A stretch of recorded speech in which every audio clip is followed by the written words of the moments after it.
Kürdəmirdə ağır yol qəzası baş verib. Hadisə rayonun Aran-1 qəsəbəsində qeydə alınıb. Belə ki, Adio markalı avtomobilin sürücüsü Aslan Mikayılov həmin ərazidə hərəkətdə olarkən binanın qarşısında hərəkət edən ikisi az yaşlı olmaqla 4 nəfəri 12 yaşlı Rafiq Abdullayev, 13 yaşlı Yağmur Əzizova, 40 yaşlı Şairə Əzizova və 61 yaşlı Şahnaz Abdullayevanı vurub. Yaralılar dərhal təcili tibbi yardım maşınının köməyi ilə Kürdəmir rayon mərkəzi xəstəxanasına aparılıblar və həkim nəzarətinə götürülüblər. Dərhal hadisə yerinə rayonun hüquq mühafizə orqanlarının əməkdaşları cəlb olunub və hadisənin baş vermə səbəbləri araşdırılır. Hadisə ilə bağlı təbibdən sorğumuza cavab olaraq bildirilib. Hazırda faktla bağlı Kürdəmir rayon polis şöbəsində araşdırma aparılır. 22 ay 2026-cı il tarixində saat 21:00 radələrində Kürdəmir rayon ərazisində baş verən yol nəqliyyat hadisəsi səbəbilə xəsarət alan 4 nəfər, 3-ü qadın, 1-i kişi Kürdəmir rayon mərkəzi xəstəxanasına hospitalizasiya olunub.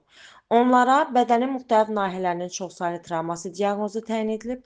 Hazırda pasientlərin müalicəsi təcili tibbi yardım şöbəsində davam etdirilir. Vəziyyətləri orta ağır olaraq qiymətləndirilir. Cəmilə Nəsir qızı Aqil Əsədov, Rəvan Məmmədli bugün informasiya proqramı üçün.